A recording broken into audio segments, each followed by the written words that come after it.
sports. Now it's time for Monty in the Morning. Hey, yo, man. Heck yeah, it's the Monty Show. Monday, October 11th, 2021. I know like 7 people whose birthday it is today. So that's why we're going to give away a Traeger Smoker Ironwood 650 Let's go! today, because we erupted. It was like a fountain of awesomeness. Kilauea and stuff. Killer whale and things. We're at 2,532 subscribers Let's go. on this show. You know the deal. As soon as we got the 2,500, we were giving away a Traeger Smoker Ironwood 650, pending availability. We're going to throw in the accoutrements like a cover and some pellets, and you're going to be good to go. We'll pull that name as we end the show. Probably with 20 minutes left in the show, we'll pull it. Before we talk about Squid Game, why? Why did we do it? Why did we watch Squid Game? Because I don't understand it was a world sensation, and we had to get on the train, much like this show. Yeah, I mean, it's a world of pain. Speaking of a world of pain, why don't we start the show with BYU? The season's over. All right, cool. Let's talk Utah Burn it Utes to Football. the ground. Right? We don't have to talk about. Let's talk BYU football. Because I was amazed. Sunday mornings usually are awesome or terrible on Twitter. And with this loss, right? I mean, seriously, with this loss to Boise State, you kind of had the idea that this was going to be a rough Sunday morning. And sure enough, you wake up with almost 100 Twitter notifications. I'll try to stay calm and not curse. Well, and the thing is, everybody's like, oh, the season's over. Playing out the string. Worst case scenario, we lost and Utah won. And it's like, bros, really? Is that where this team is? You are 5-1. You have good wins on your schedule. You have good wins coming up on your schedule potentially. The season is far from over. And I guess, Jake, this is the philosophical question that we have to ask and answer today. Did the loss to Boise State, who you tip your cap to, by the way, they came out, they made plays, caused turnovers. BYU did not. Boise State had a quarterback that was capable of, quarterbacking. BYU did not. Mm-hmm. BYU lost this game. Boise won this game. Is the season over for BYU? So I don't think the season's over. I do understand why people are going to go ahead and say, well, our hope of getting to the college football playoff is pretty much dead. And I largely agree with that. I think you're going to need help to get in the college football playoff now rather than it being in your control. Now, I think some of the things that are helping you is the fact that Alabama lost, right? You have several good teams this week who lost. So that's definitely helping you. But I think the problem here is that teams like Alabama and Georgia and all these teams that we're constantly hearing about every single year, they have a lot of weight behind them with the committee. They have a lot of they have a reputation about them with the committee, and I think that BYU doesn't have that right now. And so, if you're a BYU fan, you're like, damn, we just lost to Boise State, like at home, at Lavelle. Like, how did that happen? It feels like our season just ended. And I get why you're feeling that way. Now, on the other side of the coin, I guess, what the silver lining would be that, yes, you are 5-1. Yes, you are still going to go to a major bowl. I don't think anybody doubts that. But I just think that there was so much hype around getting to the college football playoff, your last couple of years of independence here, really making, a lot of noise. And I think that's just hard for people to take. But I think the issue that really I think should be upsetting you is not the loss. It's not the fact that you have a 1 in the loss column that should be upsetting you. To me, what should be upsetting is how the quarterback situation was handled and the choices that were made. We were obviously following who was starting this game and, right up to it. And then you hear that Jaren's going to play and he's going to start the game. And you just start to wonder, okay, well, so what you're saying is that you have more, what you're saying is you have more trust in a I don't know. Let's be nice. A 70% Jaren Hall rather than 100% Conover. In a guy in a huge game Yeah. who's not 100%. You have more trust in him. And I think this is a huge conversation this morning. And as a BYU fan, this is one that you need to think about very seriously. Was it a mistake to have Jaren Hall on the field Saturday? There's no question it was. We told you all week long, our sources in the program told us that Jaren Hall had a lack of arm strength early in the week, that he did not have full mobility, that they were not comfortable with him taking any kind of big shot, and yet they played him anyway. And very clearly, Jaren Hall, I think, ran 6 times for -3 yards total. This was a mistake. He was not prepared, nor was he ready to play. He threw the ball just fine. But what you saw was a kid that was out there playing careful, and he was not prepared to play this game. He physically was not capable of playing this game. And what this tells you is exactly what you, Jake, tweeted on Saturday. BYU does not believe in Jacob Conover. They do not believe that Conover was ready to go, and that's why Jaren Hall was in the game. It was that simple. Yeah. And this was a huge mistake, in my opinion. Yeah, and I think it's a little bit surprising to me that Kalani and the coaching staff decided to go with somebody who and again, I don't know, I don't have the privilege to go to practice every day or to see Jaren up close or to kind of really measure where he's at. But needless to say, if we're being nice, let's just say he's 80%. If we're being nice, maybe it's less than that. But no, he was not 80%. I'm telling you, he was 60%. 60? He was able to throw the ball, and that was it. Okay, 50 or 60%. Let's throw it in that realm. All I'm saying is that I just found it really surprising that they decided to go that route. And I think, really, if you read between the lines based on what our sources were telling us and based on what ended up happening, to me, what this screams is, hey, Conover had a nice week of practice, but he's still a young guy. He's unproven, highly recruited, but unproven. And this was a big game, and I want to go with a veteran. That's what I feel like Kalani said. And I felt like BYU thought that they were going to come into this game, that they were gonna scheme to keep Jaren from running. They were going to keep him in the pocket and try to, basically overcome his shortcomings due to injury. And they thought that would be enough. And what I'm telling you is Jaren wasn't even really the reason you lost the game. And this is what happens in sports. When you're so focused on one portion of the game, you have a lack of discipline in other areas of the game, meaning Peeney fumbling once or twice. You've got Algier fumbling, super uncharacteristic of Tyler Algier to fumble the football.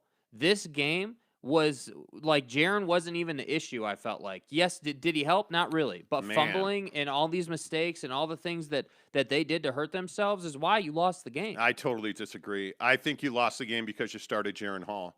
You didn't have a chance to win this game. And I know that these are college kids and they're amateurs, and we can't blame the kids. Well, you know what? Actually, I'm not blaming the kids. I'm blaming the coaches because this was a mistake to play Jaren Hall. He was incredibly limited, and let's just be honest. Let's be brutally honest about who Jaren Hall is as a quarterback. This is a guy who, if he doesn't have his legs and he's not running, and if the RPO is not a serious threat, he is a very, very average football player, especially at the quarterback position. I'm telling you, he is not a guy you want sitting in the pocket, diagnosing a defense, throwing the football. That's not his highest best use. And that may be Baylor Romney's highest best use, but that certainly is not what is best for Jaren Hall. It's just this kid needs to be able to run. We saw it multiple times against Utah and ASU where he broke their backs with big runs. He was never going to do that on Saturday against Boise State. Well, what do those big runs do for him? And I think this is super important because it plays to why I disagree with the decision to start him. Jaren being able to run opens up the pass game for him as a player, right? Like if you look at Baylor Romney is a guy who can diagnose the defense and place the ball wherever he wants on the field due to the fact that he has a huge arm. Jaren does not have that huge arm, right? Let's just assume that Jaren's 100% walking into any game, right? What has to happen for Jaren Hall to be successful? Jaren Hall has to gain the defense's respect by running the football and showing that he is a legit dual threat guy that you got to constantly be spying. Once that happens, then the passing game opens up. So the idea that you would start this guy at 50%, let's say, or 60%, knowing that he can't throw the football, knowing that he can't run the football, is beyond me. But see, he threw the ball well. And again, not to say you're wrong, I completely disagree with you. Jaren Hall running the football does one thing and one thing only. It brings everybody closer to the line of scrimmage. This is why I have said all season long, Baylor Romney's your best option. But when Jaren Hall's in the game, the thing that makes him so different is the underneath passing game. Right? That's the difference maker. Because if you look at Tyler Algier, when has he had his biggest games? When Jaren Hall's not the quarterback. That's when he's had his biggest games. Because when you have a guy like Baylor Romney in the game who can take the top off of the defense, who has a cannon for an arm, you can't have 7, 8, 9 guys in the box. You can't have. And what did we see against Jaren Hall? I tweeted pictures of this. Go back and look at it. The safeties never respected the deep ball against Jaren Hall. Because I'm telling you, it's just not who he is as a quarterback. He cannot beat you, Jaren Hall, if he is simply standing in the pocket running the ball. And the thing that his run game brings is it just brings more space underneath because you got to have more guys down on the line of scrimmage. But Jaren Hall's not a guy that's going to throw the ball over the top and beat you. That's Baylor Romney. Jaren Hall's highest best use is the RPO, using a guy like Tyler Algier to run the football, to create opportunities for Jaren Hall underneath. The play action is Jaren Hall's best friend. I would also tell you, by the way, it's every quarterback's best friend, but he especially needs it. And again, I just want to emphasize this. It is not Jaren Hall's fault he was on the field. He is going to play when you allow him to play. He had no business being the starting quarterback for BYU on Saturday against Boise State. None. He did not even really attempt to run because his ribs are not healthy. I've told you this for 2 weeks, and everybody that wants to tell me, hey, you don't have sources, you're wrong. Like, go back and look at the last 2 weeks of YouTube comments. Oh, you don't know what you're talking about. Wrong. Okay, well, tell me what I told you, and I'll repeat it for you in case you didn't hear it. That this kid had limited mobility. They did not feel comfortable having him on the field 2 weeks ago at Utah State because they did not want him to take a hit because his ribs were an issue. And his ribs are still an issue. And now this week, this shoulder injury crept into the conversation where he wasn't able to, until Thursday, really propel the ball with any kind of force down the field. And you played him anyway. And in my opinion, you did this kid a disservice. And I've rarely said this about Kalani Sitake. I've rarely ever criticized Kalani because I think he truly is one of the best coaches in the country. Kalani Sitake, you did Jaren Hall a disservice by playing him this week against Boise State. This should have been the Jacob Conover start from day one. I said that last Friday. I'll say it again Monday. I said it all last week, and I'm going to say it again today.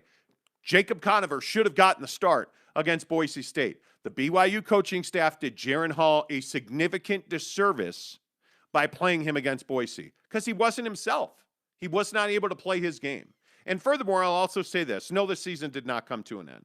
When you have the schedule that BYU has, and if you look at what is left for BYU to play for, this is the exact same conversation we had about Utah last week. You knew you were heading to the Coliseum, and we'll get into that game in a minute, by the way. But if you look at what BYU has left on their schedule, you're going to Baylor, you're going to Washington State. 2 road games against 2 teams that are P5s. Baylor's well-respected. Dick Rolovich in Pullman is not well-respected. They're not a great football team, but it's on the road in the Pac-12. Those are 2 good wins. Then you take a gaunt back home, and you're like, okay, now it's Virginia. Virginia's a really, really important game now because you should win these next 2 games. There's no question in my mind that you should win these next 2 games. When you come back home for Virginia in 3 weeks, that's a must-win football game because that's a team that has played good football this year. Are they one of the top 5 teams in the country? No. But you can only play who's put in front of you. That's BYU's job. And their job currently is to go to Waco and beat David Koresh and the Baylor Bears. Okay, I feel better. Do you feel better, dude? Like I'm tired of being nice because it's BYU. I'm tired of, oh, well, Jaren, he did his best. Let's pray. No, we're not going to pray. He shouldn't have been on the field. If you want to grow as a football program, and you better embrace this as you get into the Big 12, because this is going to be a significant difference for you. you better be able to take some very critical retrospective looks at how you prepared for this Boise State game. Because there were mistakes made. That much is very clear. Yeah. Is that BYU made mistakes in preparation for this game. And I don't know what you did not see from Jacob Conover that you thought Jaren Hall should be the starting quarterback. I am stunned. And this is why I didn't tweet much Saturday during the game. I was really frustrated watching that game because it's not Jaren Hall's fault. It's not his fault. He should not have been out there. I don't mean to be redundant, and I know I just spent 10 minutes rolling on this, but I'm telling you that if a kid has only half of his skill set available to him and you lose, is that his fault or your fault? Because Jaren Hall took an ass whooping on Twitter. His deep throwing, his passing wasn't the issue. The problem is that's his best passing. He's not a gifted thrower of the football. Yeah, his passing is an issue overall, though, because he's not a gifted thrower of the football. That's the problem, right? That's what I think. That's what my issue is. Like, I love Jaren. I love the dual threat dynamic. I love what they can do. But the fact is that when you have a guy in Baylor Romney, not that he was available, but when you have that option as a football team, you're going to play him. And so, the idea that you rolled into this game and you're like, well, a half healthy Jaren is better than a full healthy Conover, is like, I don't know. It's kind of beyond me, dude. Like, I feel like if is it not a bigger risk to play a 50% Jaren Hall than it would be to play 100% Jacob Conover? Like, isn't that a bigger risk to play a guy who's hurt over someone who's healthy? I think it is. I think, well, if Jaren Hall can't run, you don't want him as your starting quarterback. I mean, that is again, I know that's harsh, and sometimes people get upset when we criticize college kids. Well, guess what? They're professional athletes. If Jaren Hall can't use his legs, he is not a very good quarterback. He is strictly average. He's not a guy, with all due respect, if Jaren Hall is one-dimensional and is a pocket passer, I'm not that interested. Yeah. You know what? I'm not. He is a guy that is dynamic because he has the ability to break you off with big runs. That's why he is. That's why he's dangerous. He threw the ball fine. He I mean, listen, what was he? 22 of 37, 302, a touchdown and a pick. He was fine. The issue for me was obviously the turnovers. Tyler Algier had never lost a fumble. And then, Peeny, it's raining, it's wet, cool. So it was the same way for Boise. You play in the rain. It's Provo, Utah, man. The weather is always going to be a factor. But these turnovers, I think what you had on Saturday in Provo was a team that knew they had a wounded duck playing quarterback. And so guys were trying to do more than they should have been trying to do. Yeah. Ball security has never been an issue for a Kalani Sitake football team. They do not turn the ball over on a regular basis. They have not. And it's freakish. And it's because they were trying to do too much. Yeah. There is, and I know Kalani teaches this, when guys are holding you up, it is a skill to get to the ground as a running back. And when you're trying to do too much and you're fighting for extra yards, you're going to lose the football. And it's one of those things where if you watch the best offenses, they do not have running backs that are fighting for half an extra yard. Now, if you're third in inches and you're fighting for that first down, okay, I get that. But on the regular, that's just not not what smart football teams do. And that's not what Kalani teams have done. And Kalani teams have not turned the ball over. They're disciplined. They are a well-coached team. I think they knew that they had to do a little bit extra because you had a quarterback issue. That's very clear to me. And again, I see the comments and I see people, saying I'm being too hard. I don't believe that I am. I've covered football for 25, 30 years now. I know what I'm looking at. And I know that this is a situation with a quarterback who just physically was not capable of playing. And it is not Jaren Hall's fault that they lost this game. He did what he was asked to do. The fault lies in the coaching staff. Because all we've heard about, with all due respect, all we've heard about is Conover. Stud. Like, oh my God. Okay, well, where was he? Yeah. Where was he? Great question. If you're 3-4 quarterbacks deep and you're legitimately you are 3 quarterbacks deep, where's the third guy? Are you telling me that what you saw in Logan 2 weeks ago wasn't what you had expected? What did you expect to happen? That's what I just want to understand that. By the way, I understand he's been serving a mission for 2 years, and this is his first competitive football in 3 years. If he's not ready to go, why is he active? Yeah. This is why you recruit depth. Look at the situation at Utah. Their starting quarterback quit. And they have a guy who, by the way, played pretty well at the Coliseum on Saturday. They won a game in LA against USC for the first time in over 100 years with Cam Rising as their starting quarterback. Pretty good. You just don't I'm frustrated about BYU. It's really unfortunate. This team should be 6-0. They are better than Boise State. Well, I thought they were better because they were not better Saturday. Yeah, I just don't think that I think the game was over as soon as you decided to go that route with Jaren. And it's not an indictment on Jaren. It's not like he was 100% and played poorly, but I just think that with where the team is at, you weren't in a position to run him out there. And I really truly believe, like, we see this all the time in sports. Hey, we got an injury, we got to play a young guy. Look at Tom Brady. Tom Brady is not where he is today unless Bledsoe gets hurt, right? It's football. Football hurts. It's You're going to have man injuries. Up. Yeah. And I don't understand. And I think you make a great point. If Conover is such a stud and you're so good at developing guys, where is he? Because he was the logical choice.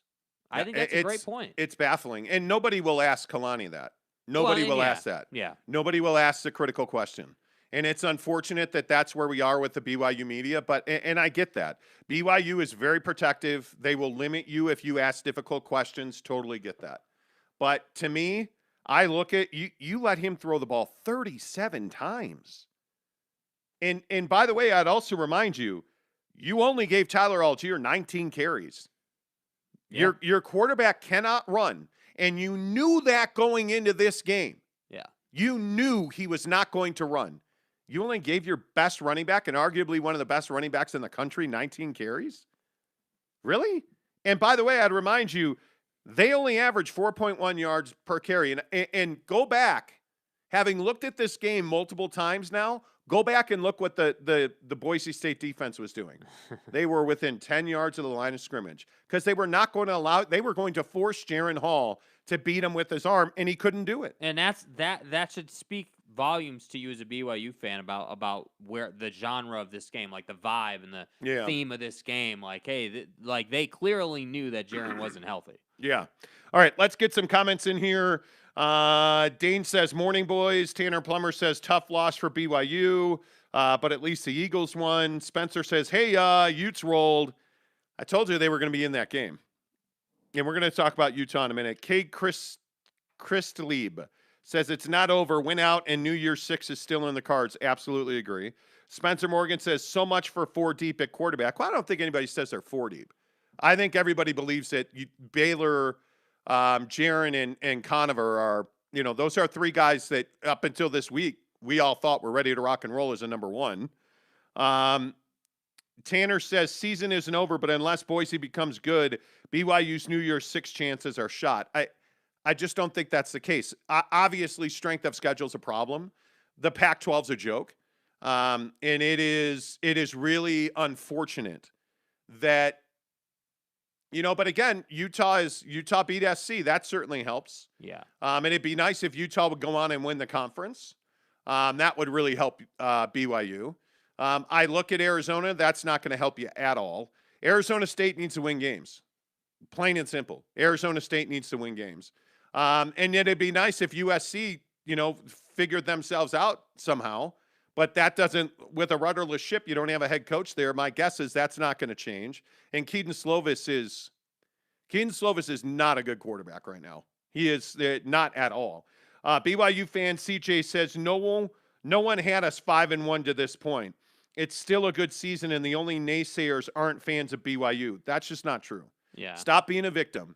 And this is the other thing about BYU fans. You lost a game don't automatically play the victim cards. Everybody hates the Mormons, because that's just not the case. That's not. Yeah. This is a football issue. And the issue is, yes, you're still having an incredible season. You're going to go to Waco and you're going to win.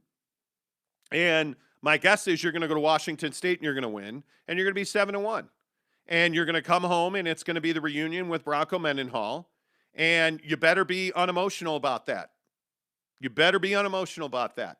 Celebrate him, in the run-up to the game. But when the ball goes up in the air, you need to go and pound Bronco's face into the turf, period. That is what it is. Yeah. Because there's nothing exciting about Bronco Mendenhall winning it at Lavelle Edwards Stadium. Not a single thing. Greg Hawkins says, good day, gents. Go Utes. Okay. Mind Axiom says 2,500. Congrats. Thank you. Thank you. Morning, guys. Congratulations. Sean Mirzinski says thank you. CJ says no fumbles in the red zone, and we're talking about a game manager, Jaren, winning us the game today. Yeah, I agree, but you did fumble. That's and I don't think, yeah, possibly. Listen, without the fumbles, they win the game. I don't think that's even in question. No, I think the number was 38 total yards for those two scores off the fumbles. But here's the other thing. I did not love the play calling. We're watching this game come down the stretch, and he had so many opportunities to run. Anyway. The blind swordsman Diaz says, "Oi, I don't want to hear about BYU. Haha. Morning, guys. Who has a better chance to win Rookie of the Year, Ben Simmons or Jared Butler?" Exactly. Brandon Whiteside says, college football is lame. One loss and you're out unless you're Alabama. Listen, man. This year, I don't know that there's going to be many undefeated teams left. If you look at the scoreboard from the weekend, the wins and losses in the top 25, your nemesis now becomes Coastal Carolina, I guess, because they're 6-0, and what are they going to be, 12th in the country or whatever? Yeah.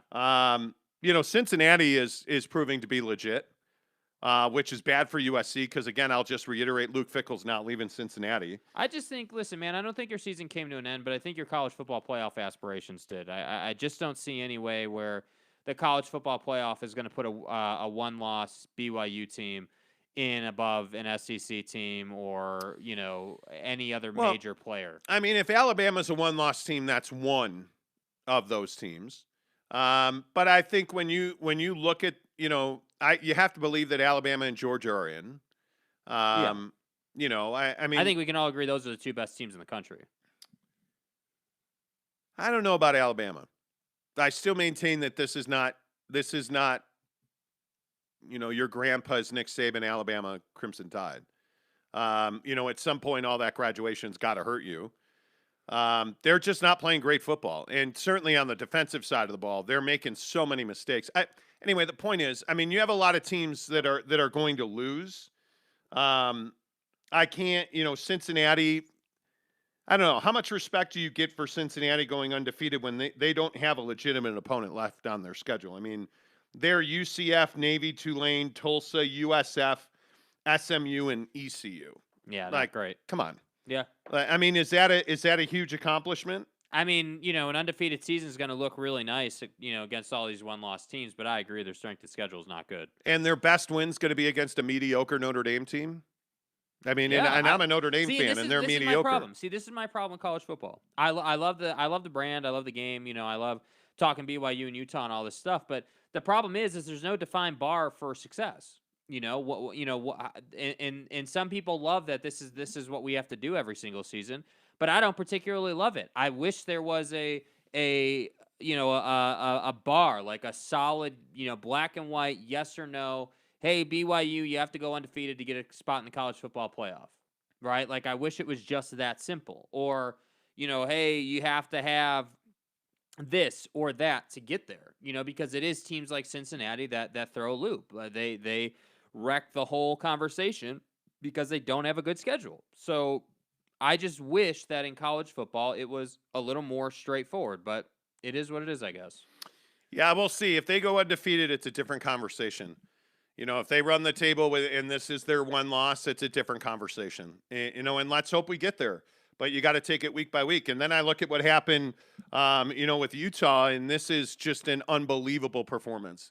And we asked the question on Friday on whether or not the emotion, of this Aaron Lowe murder and everything that you've been through in the last calendar year, would you be able to leverage that emotion?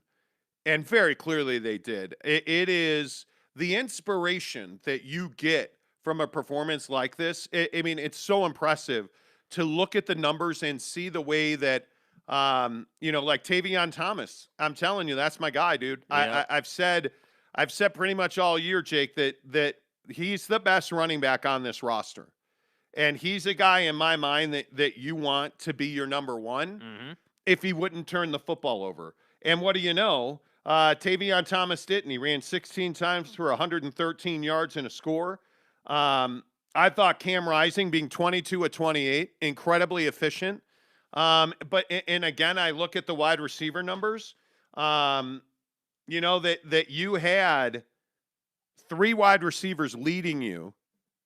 And then Dalton Kincaid and Brant, Keithy. I just think it was a great performance all around. It's exactly what this offense should have been from week one. Yeah, and really, I think it's exactly what this program should be overall. I mean, you're talking about, essentially. I mean, what was it, 42-26 or whatever it was? I mean, 42-26. Yeah. Yeah. So you essentially double up USC, and I think that is really impressive. And my biggest thing here is, where has this been? Where has it been? Where was it against BYU? Where was it against all these other teams? Because you can't tell me that it took somebody, all due respect to Aaron Lowe and that whole situation, you can't tell me that tragedy happens and all of a sudden you turn into a good football team. This has been here. It is a question of, why now is it just now coming out? And so, because the wrong guy started a quarterback. I guess. Right? I mean, that's where my mind takes me. But I'm also saying, okay, well, what changed? Was it just that the Aaron Lowe tragedy changed the whole dynamic of this program, that it brought the team together in a way where they were not together when, to your point, when Charlie Brewer was in the program? Because I could see that. Hey, we have a guy in Charlie Brewer who isn't, is by all due account is not some great leader and everything. He's kind of in it for him, which leads your football team to kind of be divided. And then you go and get your ass handed to you a couple times, and then he quits. And then Aaron Lowe happens, and then all this stuff happens. And it's like, okay, where do we go from here? We're going to SC. How do we do this? And so it just feels like one of these wins where they've turned a corner. And the only question left in my mind is, okay, let's do it again. Let's go kick somebody else's ass now, because that was fun. Well, now you're going to host Arizona State in a game to decide who's got control of the South. Yeah. Because if Arizona State wins this game, they are in firm control of the Pac-12 South. And when you look at what's ahead for Utah, I mean, you're going to go – your toughest games clearly – are at home with the exception of Oregon State, and then you got to ask yourself, okay, well, when does Oregon State come back to earth? Yeah, because they're leading the North right now at 2-1 and 4-2 overall. You're home for Arizona State, at Oregon State, UCLA at home, at Stanford, at Arizona, home for Oregon, and home for Colorado. And those are all games that, in my opinion, you should win. Yeah. You're better than Oregon State is. Can you go on the road to Corvallis and execute? That's a big question. And I think if you can get this kind of running performance, if you can get Tavion to run the football the way he did, there's no reason this team can't win the South. Because as Cam Rising continues to grow as a starting quarterback on this team and in this offense, you need ball control. Because the best way to develop a quarterback is to have a really good running game. Because if he's going to struggle or if he's going to have off moments, you're going to need that running back core to come through. And again, I just think I look at the numbers in this win. And it's not that you put up 42 points. That's not, to me, the thing that stands out so much. I continue to say that when I look at Dalton Kincaid, I think this is your best weapon on offense. Yeah. And it was nice that you got the deep shot out of Theo Howard. That's always great to have. Dalton Kincaid, to me now, has become your most dangerous receiver. And I think Cam likes throwing him the football. I think they have chemistry. I would absolutely leverage that relationship. And Brant Keithy's going to find his. He always does. But you need one guy, and I'm telling you, it's Dalton Kincaid. He's got the size. He's got the route ability. I love that. I love that kid playing football. And I'm telling you, we need more Tavion Thomas. Yeah. We need that guy to not fumble the football, and we need him to run with authority because I think they're a better offense when he does, and I think he's a big part of why they won that game. Yeah, and I think Utah is a team that really thrives after, they get going on the ground, And I know obviously every football team does better when they run the football. Of course, that's just a general rule of thumb, but I think this incarnation of Utah football really needs that running game to kind of spark them and kind of get that play action going so you can hit, Keithy and Kincaid and all these different guys. Like you need the defense to respect Thomas so that you can get that 8 to 10 yard intermediate route going. And this is, again, not to go backwards here, but that's why we pointed out with BYU what Boise State's defense was doing, because in that game, BYU wasn't really running the football. So what do you have? I mean, you have a situation where the defense doesn't really have to respect you in any one area of the game. Whereas Utah versus USC, USC's defense was lost. I mean, USC's defense was, you were running on them, you were passing, you were dominating them. Yeah, USC tried to stop the run, and then they tried to stop the pass, and then they didn't try to stop anything. Yeah. And that's ultimately why they won the game. Which is why you got 40 dropped on you. That's just how it works. Yep. All right, let's get some more of your comments. If Romney is available versus Baylor, do you play him? I again will just say it. Baylor Romney's your best quarterback. I don't think there's any doubt about that. And from what I understand, he should be fine for the Baylor game. Sean Mirzinski says they're beating USC. What a disgrace they are. Well, there you go. Kalani made the Kyle Whittingham decision to start Jaren Hall. Well, anyway. Ramiro says commenters questions coaching decisions quite a bit. I honestly think BYU gets a free pass, mainly from the media. I think that there are people in this town that are very reticent to criticize BYU. And I think you just need to call it for what it is. It was a mistake. This was a mistake to start Jaren Hall. Yeah. And I think that this is not, oh, gee, golly, shucks. This is big-time college football. Yeah. And to me, guys need to be held accountable. And Kalani made a mistake. It's that simple. He's a guy that believes in big-time accountability. Kalani Sitake made a mistake. And that's fine. It's going to happen. Yeah. But let's not say, oh, well, we're the victim and we're little brother. You guys don't want to play little brother when you're signing Built Bar deals and you're going to the Big 12, but then when you make a mistake, you want to play little brother. So you can't have it both ways. This is your first real adversity of the season. This is when we find out who BYU football is. This is when we find out what kind of team BYU is. Like, how do they handle the adversity? What's the dynamic in the locker room? How close is this team? Is it truly a brotherhood? Are they all going to get together around a couple of, metal trash can barrels and burn their Navy uniforms and never ever wear them again? Why Navy? Why? Never Help again. me. Never, ever, ever again. Oh, I'm sorry. You're Michigan football now wearing that Navy? No, you're not. You're BYU. Put the Royal on and let's get to work. Never. Douchebags. Ever again. Unbelievable. The blind sportsman says, I'm right there with you, Monty. It's frustrating BYU gets a great record every year and then blows it against a team they should beat. Stop being nice to them. This loss was unacceptable. Yeah. Win the damn game. Exactly right. Exactly. Spencer says quarterbacks mismanagement is kind of a thing this year in the state. Yeah, I would agree with that. Tanner Plummer says, well, the BYU media would never ask those critical questions. No, I agree. They would not. They would not. I agree with that. I think it is. All I'll say is you're 5-1, and you have same thing about Utah. You have everything left to play for. It's right in front of you. And what do you always say about work? Everything you want's on the other side of hard. Yeah. And now hard is between you and everything you want. Because it's been easy to this point. Yeah, you've been rolling. It's been easy. Oh, Big 12, we beat Utah, don't play them for 2 years, like it'll be the okay, well now, guess what? Boise State handed you hard. And let's now go see what, that probably came out wrong. It's an honor code violation. C. Shiver says Cam Rising is a badass. I'm thrilled for the kid.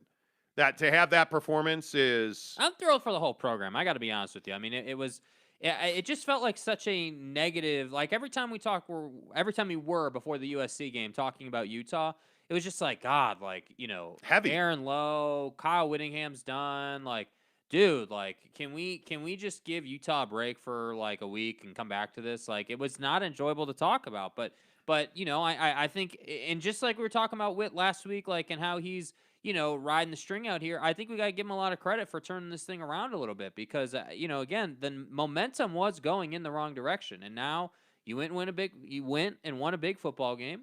And now let's see what you can do if you can do it again. Roy Wall says Boise State proved that when you stop the run, Hall cannot beat teams with his arm. Yeah. I agree with that 100%. Perfectly said. He says, yes, you start Romney. Jeremy Bolton says Jaren wasn't the problem on Saturday. Sure, he wasn't 100%. The 6 turnovers, 2 really bad ones that led to BSU only TDs. Well, but again, you can say Jaren wasn't the problem. His lack of mobility was a problem. It made BYU's offense one-dimensional. Well, and I think too, and this is your point, and you've been saying this. I think the concept of, hey, the offensive, like guys like Tyler Algier and Pini Katoa and all these guys know that Jaren is not 100%, so they're trying to fight for all these extra yards instead of just playing the way they usually play, and so that's why you get more turnovers. That's why things, uncharacteristically happen. And so, again, just like you said, it's not necessarily Jaren's fault. It is Kalani Sitake's fault. He is the one who will bear the responsibility of this garbage loss by BYU. But I just think overall, you put Jaren in a bad position. And when you put guys in bad positions, bad things happen. Yeah. So I just, again, I'll maintain, don't understand why you didn't run Conover out there, fully prepared, running with the ones all week.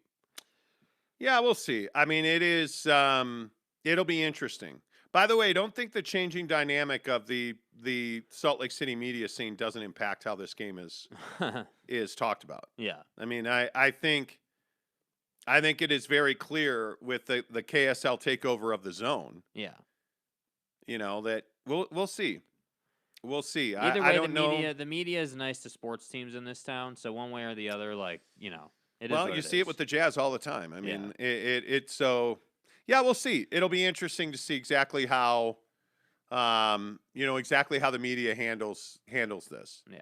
I mean, I would hope that somebody would step up and ask, hey, in retrospect, should Jaren Hall have played Saturday? I mean, when's the last time we ever saw Jaren Hall not run for positive yards in an entire game? Yeah. It speaks to where his body's at. Yeah, I don't know that anybody will ask. I really don't know. I mean, I think it'll be interesting to see how like the media today is going to be very interesting. That's all I'll say. Like, it'll be interesting. Yeah, I'll leave it right there. Credit Boise State for playing with some fire. Yeah, absolutely. Boise caused those turnovers. Yeah. You have to credit Boise State. They executed. They threw the ball more effectively than I think anybody thought they would.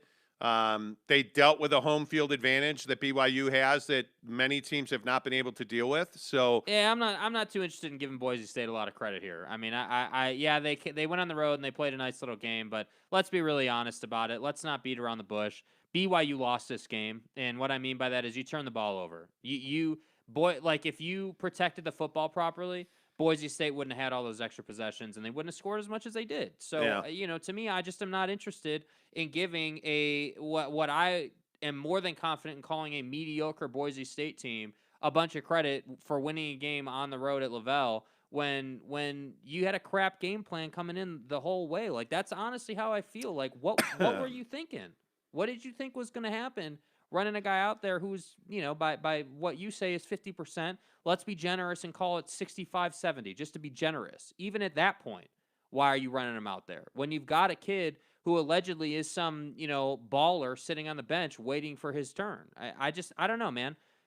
I agree with you. They should be 6-0. That's what I agree with. You should be 6-0, and this really had nothing to do with Boise State.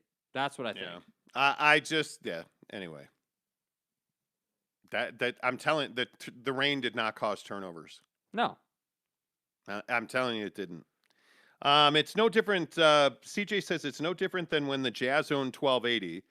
They still own 1280, by the way. The church does not own 1280. Bonneville manages it. Bonneville manages it. They danced around the Jazz so much it was bad. 1320 was the only one critical of them, and look what happened. Well, 1320 didn't go out of business because they were critical of the Jazz. 1320 went out of business because Cumulus Media, who owned 1320 K-Fan, was in receivership, was going into bankruptcy. And they were able to get money for the land and the towers that they wanted to make to pay down their debt load. 1320 K-Fan, when I was running K-Fan, our general manager was a guy named Terry Mathis. And 2014 was the best financial year that station's ever had. Like, we were making money. Both of our afternoon show and our morning show were top rated. Like, 1320 was thriving. That was a business decision to close 1320 down.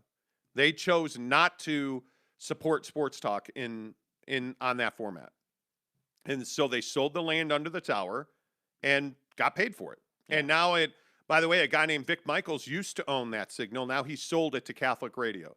So it will pretty much forever be Catholic Radio.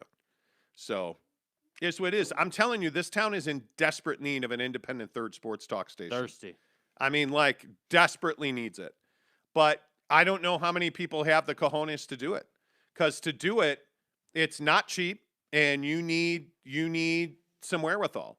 You need to. It's not unlike any small business that you're going to open. You're going to lose money for a while. Yeah. I mean, that is as simply as it can be said. You're going to lose money for a while. So get ready to lose money for a while. 100% turnover is the story of this game, Jake. Jeremy Bolton says. Damn rain and Navy. I'm telling you, the rain didn't cause the turnovers. I don't want to hear about the rain because at the end of the day, it's not like it was just raining on BYU. I was going to say, did Boise play in a different climate? Like, were they playing with umbrellas over their head or something? Like, what are we talking about here, man? Like, you're Tyler Algier. You're one of the best backs in the country. There is no excuse. Yeah. None, dude. Like, you don't get, and this is one of the only things that kind of bothers me about the BYU fan base. Oh my God, Tyler Algier's a stud. Oh, Tyler Algier turned it over? Well, it must have been the rain's fault. It must have been someone else's fault, not Tyler Algier. Right. It is Tyler Algier's fault that he fumbled the damn football. It's that simple. And all you have to say is, yeah, he fumbled the ball. He didn't play his best game, and now we got to move on to next week. That's all it is. That's it. Let's create a station, get us all to pitch in. Yeah, Brandon Whiteside, you should. Yeah, start a GoFundMe. Because I'm telling you, if Salt Lake City had a third radio station, a sports talk station, that was truly independent, yeah, you would be able to make the money that would be made in year 2 would be, but you have to have the wherewithal to get through year 1. Yeah. And that's why so many people do what we do. Like, a lot of people ask us all the time, well, why aren't you guys on the radio? Well, we could be, but why would we be right now? What are you going to do? Go to ESPN 700 or 1280? Go to the Zone? Like, you're dictated by your corporate daddy at that point. And I'm telling you, I would guess that Bonneville's not going to tell anybody that's a talk show host in this town what to say, but you know what to say and how to say it. You know what's acceptable and what's not. And I think it's the frustration with ESPN 700. One, they won't go local in mornings, and so there's not an investment in that infrastructure, and you're never going to be critical of the team that you're in bed with. And it makes it very difficult to get real, critically acclaimed sports talk radio. It's the difference. It's why, like, again, and I'll just use the Bears as an example. The Bears are on WBBM in Chicago, which is owned by the same company that owns The Score, 670 in Chicago. And The Score is very critical of the Bears. Very critical of the Bears. Will 1280 be very critical of BYU, which is owned essentially by the church? BYU is the church. BYU's games are on KSL, which is Bonneville, which is owned by the church. Back to the top. Right? And who now manages 1280 The Zone? God bless. Bonneville. So will 1280 the Come zone today? on. Will 1280 the zone today question Kalani Sitake for having Jaren Hall on the field? No, they will not. They will not. It's that No, simple. and don't be surprised when they don't. Like, don't. You know, and again, I just think it is what it is. You cannot have unbiased, hey, here's what we saw, let's talk about it conversation when you're owned by the church. And it's not even, again, and this is what the point I was making about Algier or Jaren or whatever.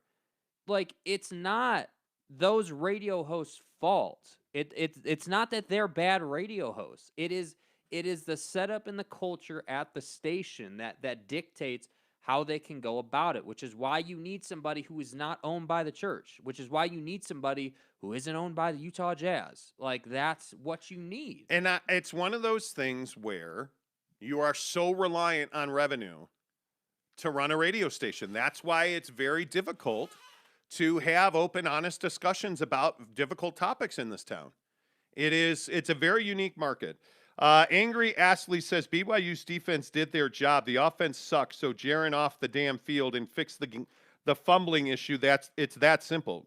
Could be that simple. Spencer Morgan says 1280 went after you, Monty. I don't talk about business like that. I don't put anybody else's business out there. We never talk about things that happen behind the scenes. Why are we talking about Algier when Lopini fumbled twice? We talked about Lopini. I mean, it's the same conversation. Yeah, I mean, it's you got to be better. You the have whole to room. be better. Have you guys heard of BYU Sports Nation? Yeah, but its own. Again, you're not going to get critical commentary on that. And this is the Ben Criddle conversation. Yeah, Ben Criddle's never going to criticize BYU. How can he? Yeah. How can he? But again, we need to preface this by saying that doesn't make Ben Criddle a bad dude. It No. doesn't make him I feel like what we do is we say, oh man, they're biased in a positive way. How did we get into this towards conversation? the team. I don't know. When you're paid by somebody else, you are beholden to somebody else. Yeah. It's that simple, right? Like, you're not going to. And listen, we talk BYU and Utah Jazz because that's what the bulk of our listenership wants to hear, right? Like, I'm beholden to one person, and that's our audience. That's it. I'm not beholden to a corporate daddy. Nobody tells us how to or what to talk about. You guys realize we could roll up on this show and talk F1 if we wanted to. If we wanted to. Like, that's the beautiful thing about podcasts. Right, and that's the point. Right? That's the point. Yeah. Like, the point is that we're the and this is kind of what I'm getting at. You have to understand the dynamic of, radio station versus podcast versus something like BYU Nation, right? Like you're, and not just us, like any podcast you listen to typically is going to be just doing whatever they want to do. Now, this show, I think part of the reason we're so successful or have been so far is because we're locked on, what people want to be talking about. No, it's because we give stuff away. Okay, yeah. Here's a free Xbox. You want one? Spencer says, oh, you mean they went over 1320? What does that mean, Spencer? Greg Hawkins says, I only tune into ESPN 700. Wow. Only tune into ESPN 700 if I was away from home and couldn't watch the games. Never tuned in for anything else. Spence Checketts is a fine host. Yeah. He's a good host. I can listen to him. Boise's D caused those turnovers. Not much said how good Boise played. Dude. Well, you just tuned in. I did say that, actually. Jeremy Bolton says, yep, BYU's defense was put in a bad spot. Boise State only had 2 touchdowns, which Jake said were pretty much handed to them. Yeah, 38 total yards to get those 2 scores. Yeah, and that's why I say, like, with all due respect to, and again, I'm not criticizing whoever just said that about Boise. Like I think a lot of people think it's the respectful thing to do to say, well, we got to give the other team respect for causing those turnovers. No, we actually don't. We don't, because I don't believe that Peeny or Tyler should be turning the football over like that, mainly because they never do. Yeah. And that's why we believe that the only reason those turnovers happened is because, and this is all credit to you, this is his take, they were overcompensating because they knew that Jaren wasn't 100%. Yeah, it's hero ball. Hero ball, exactly. It's Yeah. Donovan taking shots from 35 feet against the Clippers. I mean, it's the same idea. Blacko92 says BYU sucks and their running backs don't see back dirt. don't see the hype. Okay? There's not a football club, or there's not a football team in this country that wouldn't want Tyler Algier as their number one running back. Not one. So I'm not sure which BYU team you watch, or you probably don't. Kay Nuren says, just hold on to the ball. Everyone's going to play us hard now that BYU is in the Big 12. Definitely agree. Need to bring an A game every game or BYU will lose more games. Yeah, Definitely there's no agree. question about that. Greg Hawkins said, would 100% listen to a commentary of you guys during the game like a game broadcast. Yeah, that's pretty much illegal. BYU Sports Nation, you actually have one guy criticize him. Yeah, look, I don't mind Jerem Jordan. I don't. I mean, but again, I think you know what you're getting. I think you know what you're getting. Patrick Beecroft says BYU should have started with Romney as QB. He's got a concussion. He wasn't available. He was not available to play. Romney's brain was scrambled, so he couldn't go. Exactly right. Yeah. All right. You want to talk NFL? Man. Best team in the National Football League is who? Probably got to go with the Chargers right now. Or the Cowboys. One of those two. I think the Buffalo Bills would have a... Bills have something to say about it too, but I think the Bills are a good team. There's no doubt about it. I did pick them to win last week, and I think, the Chiefs are just not playing good football right now. I don't know how you explain it.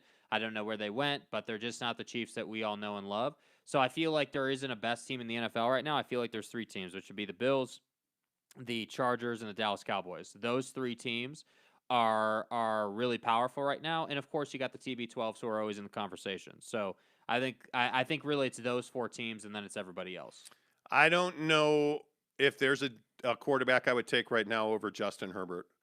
I mean, I just think he's playing elite football. Yeah. I look at some of the performances we saw yesterday. I don't know that we saw a better one than Justin Herbert against the Browns. I mean, just repeatedly making incredible throw after throw. Yeah. Running for a first down. And then if you ask me who the best team is, I don't overall get the feeling that the Arizona Cardinals are in that discussion. They're close. I don't trust Cliff Kingsbury yet. And they make a lot of bad decisions with the football. Mm-hmm. And maybe they're risk takers, I don't know, but if I have to pick one team that's the best team in the NFL, I'm probably taking the Rams or the Dallas Cowboys. I love the way the Cowboys are playing defense right now. I mean, Diggs is, playing some of the best corner in the NFL. I think right now, if I had to vote for an MVP, to be Dak Prescott. His story, his bounce back, the way his ball placement has gotten so much better.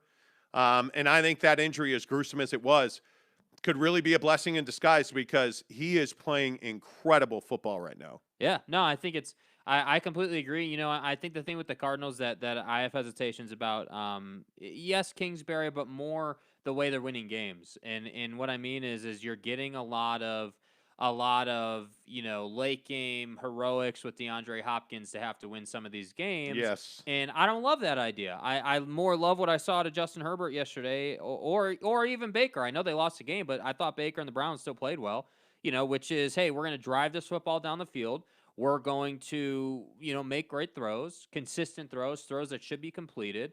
And by the way, we're going to hand it off to Austin Eckler, who is going to punish you. And I think that we can't forget about this guy. So often we want to talk about, Zeke and all these other backs in the league. And I feel like Austin Eckler just does not get talked about. And the guy is just absolutely demolishing people. So, yeah, to me, I think it's probably the Chargers this week. At the end of the year, could be a different story. Yeah, I don't think Baker Mayfield played well. I don't love Baker Mayfield as a quarterback. Particularly, I don't like that. I feel like I think he limits them. Now, they're without their two best wide receivers. Any quarterback's going to struggle without their two best wide receivers. But I think the hype around Baker Mayfield's a bit much for me. Yeah. I think that the Cardinals are going to have to do it week in and week out. And for a while. I just don't get the idea that they're going to be able to do that. I mean, that defense. When I woke up this morning, I was feeling pretty dangerous. Well, I'm sure you were, Bake, but that defense is in Arizona is really good. I mean, there is no doubt about that. That defense in Arizona is really good. And when he's on, verticality is Little Kyler. Little Kyler, my little buddy. I have to be careful not to knee him in the face when I stand up or walk. But anyway, the point is, Guy's got a great arm. yeah, little Kyler can play. He can sling it. You know, the problem is I don't think they run the ball well enough. No. Or consistently enough. So we'll see. You know, I mean, obviously, you know, I went undefeated in picks this week with the exception of the Fighting Nagys. Bro, you literally picked against your team. How does that make you feel as a Bears fan? Well, the racist John Gruden and the Raiders really let me down. Probably too much there. Are we clear on that? I'm shocked at how poorly the Raiders played. Derek Carr was so wildly inconsistent. Just take it nice and easy, okay? Just relax. I thought for sure we were going to lose the game. Because I'm, you know, the 54th man on the Chicago Bears roster. Yeah. I thought we were going to lose the game when Firecrotch came back in after Justin Fields hyperextended his knee. Firecrotch. Yeah, I mean, the Red Rocket, which is what most women call Andy Dalton, you know, was in for like 2 snaps, and then thankfully he went and sat his ass on the bench. Justin Fields is our starting quarterback for heretofore, and I'm thrilled they won the game, but please God, don't let this save Matt Nagy's job. I think that's HIPAA. I mean, that's not HIPAA, actually. I'm really worried that this will save his job.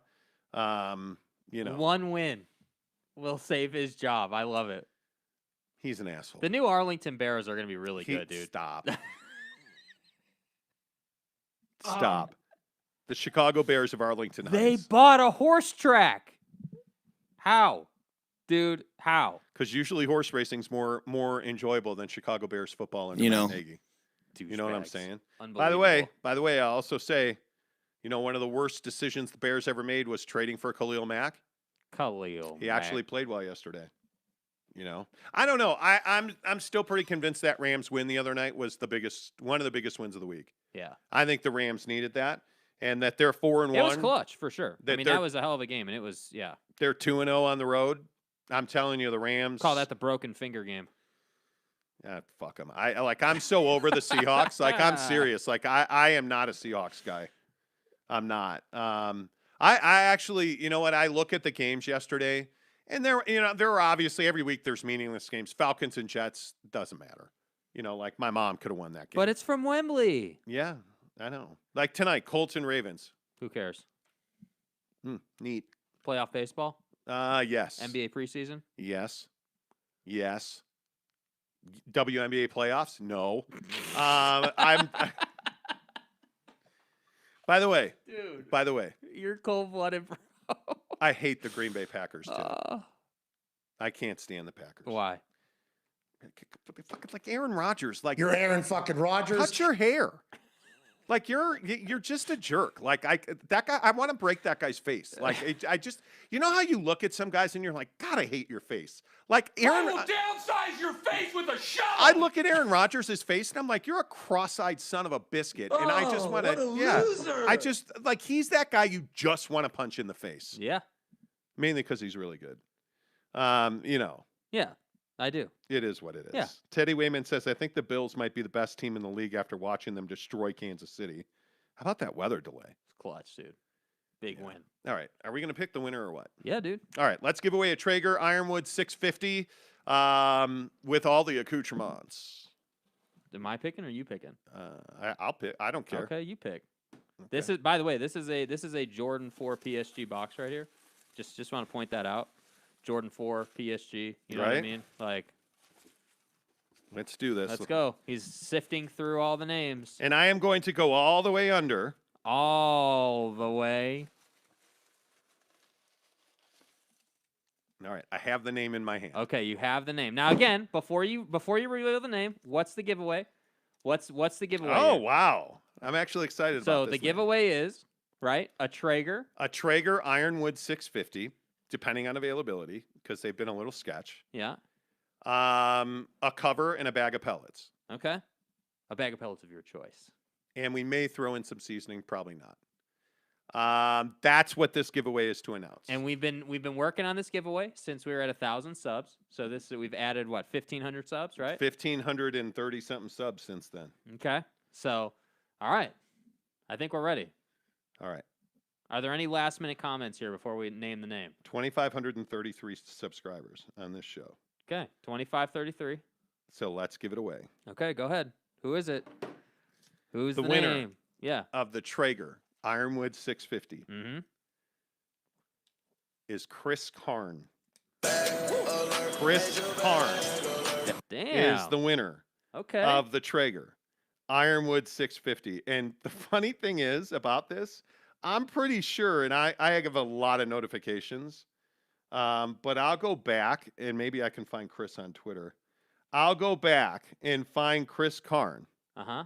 And I'm pretty sure he called his shot. Did he I'm really? pretty sure.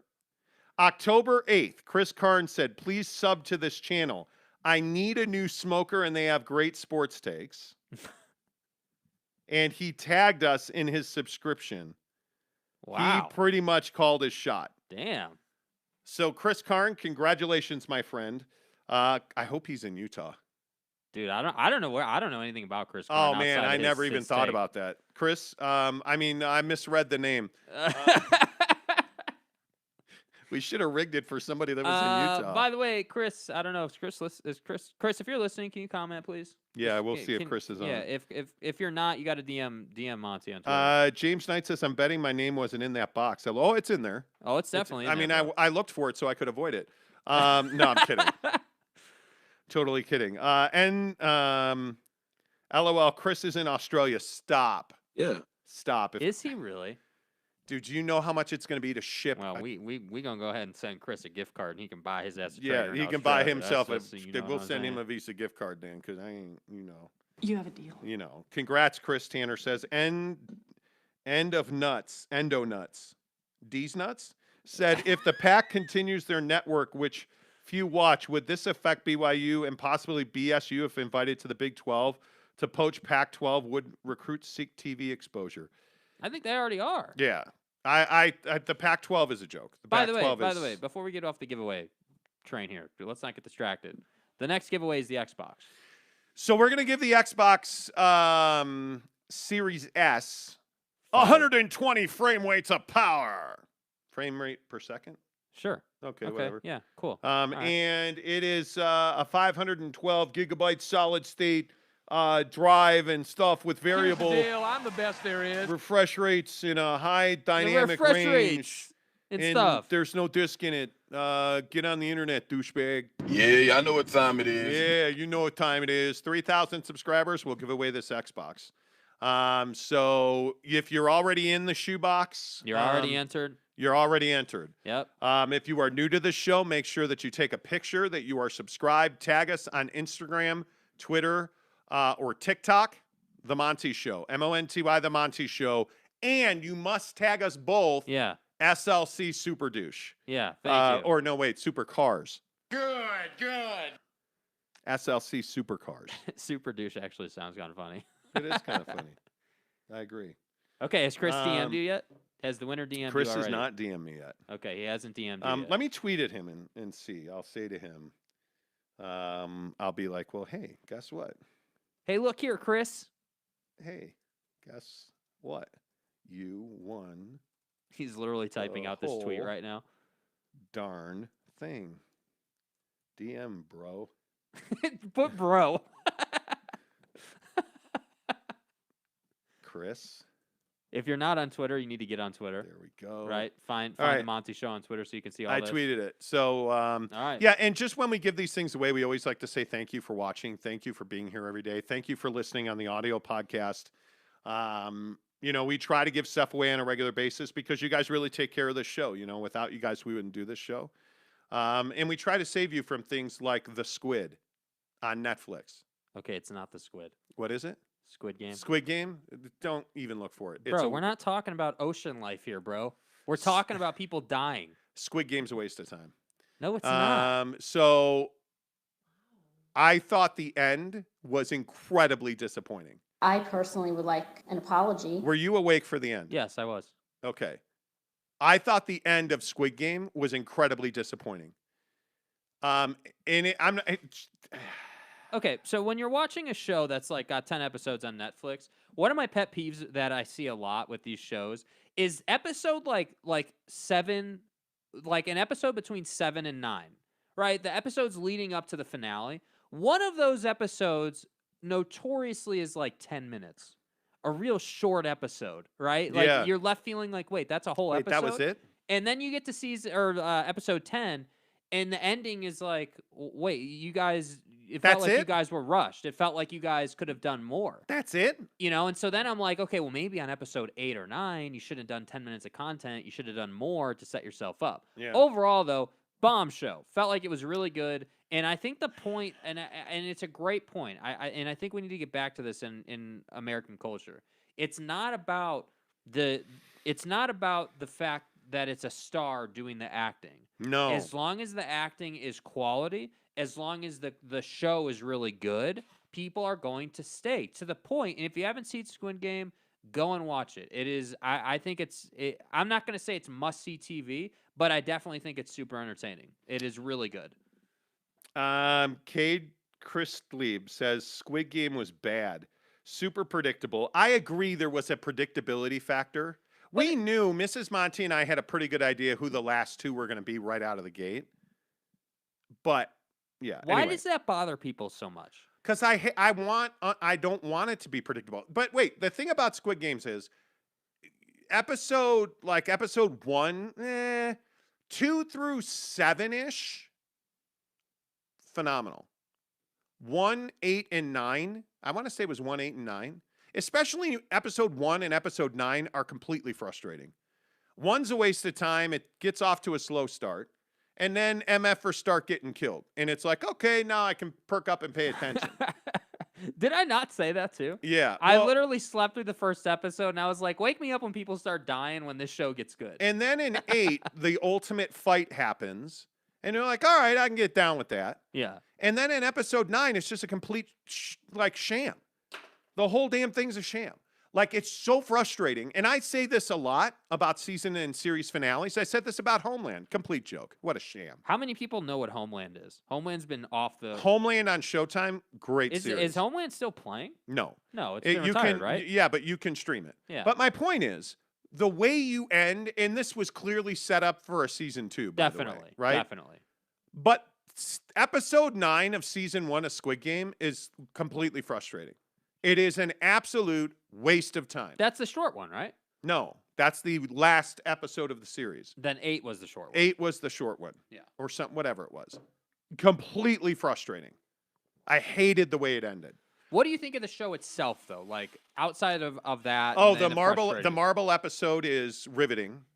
It is emotional. It is. Mrs. Monty cried. She did, but she cried like you fart and she cries. Like, I mean, my wife cries at the death of the air that you farted in, right? Like, I mean, she's sitting right here, so she does not appreciate that. She's dressed in all cream today, which, okay, Whoa. do you. The point is, I should stop. My wife did cry. Yeah, she gets emotional. Yeah. The marble episode is emotional of Squid Game. I think the red light, green light episode Epic. is epic. I really actually enjoyed the glass episode. Mhm. Game changer for the series. But it's the whole thing. It's great. The middle episodes are phenomenal. The beginning and the end of Squid Game is completely. What are the commenters saying on Squid Game? I don't know. Let's see. Can't read that one. Nope, can't read that one either. Provo Pit Barbecue says, "Good morning, gents. I would not be freaking out if I was BYU. They still have some good games played, ranked in the top 25, and are getting recruits. Truth." Hold on, really quick. We have Get Up on in the background. Yes. Did anybody notice that Dan Campbell was crying in the post game for his players? Literally, like, dude, what is this, week 5 and you're already crying? He said the reason he's crying is he said, "I wanted that win for my players, and it hurts so much that we didn't get it." Yeah, well, because you're not very good at footballing, dude. Yeah, call Barry Sanders. Red light, green light was not episode 1. No, red light, green light was episode 2 or 3. Something like that. Yeah, because episode 2. episode 1 is just showing how the guy is in, debt, and it's kind of a gnarly little thing. Now I have to go back. Now we got to get out the old iPhone 13 Pro Max, 1 terabyte gold, and do a Google search. Yeah. You know, We're waiting results. episode 2 is called Hell. Okay. Maybe Squid Game or maybe Red Light, Green Light was at the end of episode 1. I thought it was Okay. episode 2. Was it All right, episode Brandon, 1? you were right. Fine, Wentz says. Brandon. Fine. Whatever, Brandon, who Fine. won an Xbox on the show. Wait, what? What do you mean he knew? He knew. Brian Clegg says, wait, how peeps know who won before you pulled the name? What are you talking about? He didn't know he won. He called his shot on Twitter, and he happened to have won. So, wait. Here we go. You have to tweet a picture that you're subscribed Yeah, to the dude. show. You can go on. That's why I said get on Twitter. You can go and see it. Yeah. So, yeah. You know. Anyway, my point is, I just think that it is Squid Game's. You should watch it. It's not something to watch with your kids, by the way. Please do not watch Squid Game with your kid. No. Put your kids to bed and then watch Squid Game. How long did it take you to get used to the fact that like the translation thing where the character or the actors themselves are not speaking English? It's like Okay, a so voiceover. you need to know this as well. It's a South Korean production, and so there are subtitles. You don't really notice it. It's dubbed in English. If there is an English dub, you don't notice it. I barely noticed it at all. They translate. There are subtitles for things you have to read, but it's really well done. Yeah. It's really well done. It didn't bother me that much. I don't at all. know that it's ever been done to this level before in the U.S. market. But again, the pandemic changed things. It did, yes. And you're looking at Netflix now becoming Netflix and Prime Video have exploded because of this. Their budgets have gone up exponentially, and they're buying content at a rate that I don't think we've ever seen before. Yeah. Because of the pandemic and the thirst, the thirst and the need for content. Yep. So Agreed. And by the way, this was also a $3,000 snowboarding weekend. Yes. Okay.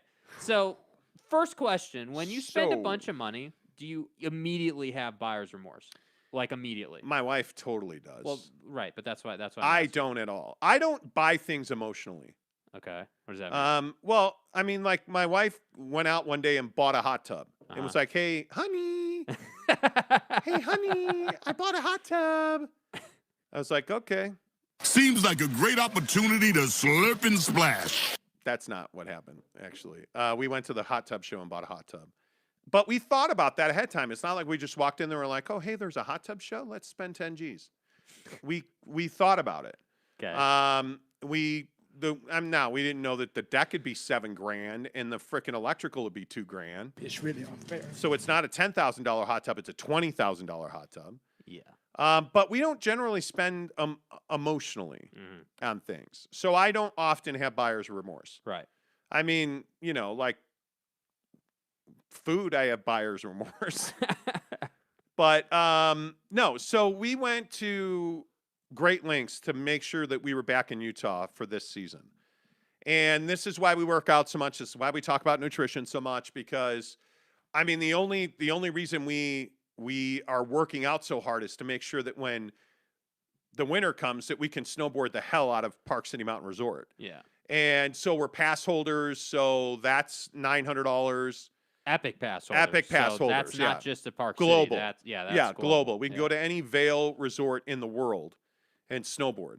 I was going to say snowboard for free. No, we paid.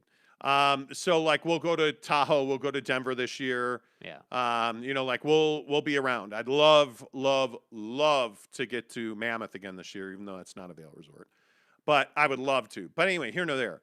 So this weekend we went to the best board shop in the world, Salty Peaks, off of 33rd here in. It's up off of like. It's off of 215 at 33rd. Yeah, 215. It's right and by. 33rd. It's right by Parlays. If you don't know it, go check it out. Yeah, It's fun. Salty Peaks. We went and we bought new boards. I kept my old bindings because I have Burton Cartel bindings, which are some of the best bindings in the world. Mm-hmm. But I bought a new T-Rice board. It is a LibTech T-Rice Pro. You got the GNU Rider's Choice. Rider's C2X. Choice. And my wife got an Endless Summer board. That's got like triple camber in it. Like, so we spent bread. Yeah. My wife got a spaceship type helmet. She got like these goggles. So She got the new boots. yeah, so she spends like millions of dollars, and then she's like, "Hey, can you, honey, can you work some overtime this week? I need a new pair of shoes." Because my wife doesn't work; she doesn't earn any money. No, she doesn't have a big time job or anything, so it's fine. No, she spends my money and stuff, and then I got to do the dishes last night too, which is You know. amazing. No, so but this is my philosophy. Like, we grind a lot. Yeah. Like, we work hard. My wife works probably 50, 60 hours a week. Obviously, we talked about it on the show. We work a ton of hours every week doing this, doing Yelp, doing other stuff. So we all grind pretty hard. So I have no buyer's remorse. Me either. I spent like $3,000 this weekend and would spend 3 more if my wife wouldn't So have buyer's remorse. Just to recap. So get contacts on last Thursday. Yes. Right. Saturday, spent like $400 at Oakley on new sunglasses. Yes. Then we go to Salty Peaks, like $1,500 at Salty Peaks. So yeah, expensive weekend, but Yeah. hey, you Yeah. know, work hard, play hard. Yeah. Eric C says the snowboarding women of Utah aren't ready for Jake's season. This Oh, season. I'm gonna be, dude, and then you know what else comes this week? My new snowboarding clothes. Oh yeah, I'm pumped. Tomorrow they're gonna show up. I'm gonna be super excited on that. Yeah, how fun was that? I tried on my snowboarding pants that I haven't worn in 5 years, and they fit. Yeah, dude. And the waist is actually a little big. Yeah. So I'm Mine excited didn't about fit. I that. had to buy new ones, but it's fine. Badass. Yeah. Seriously. It is what it is. Greg Hawkins says you're adding value to your hot tub. You know what I'm saying? We're gonna be in that hot tub a lot. Yeah. Brandon Whiteside says I listened to a TikTok that they poorly translated the Squid Game, that it would be better with more authentic translations.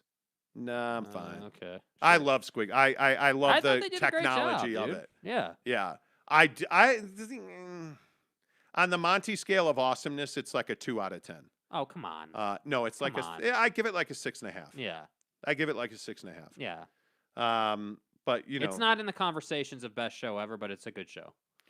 Okay, so Cade Christlieb says red light, green light was end of episode 1, and it was amazing.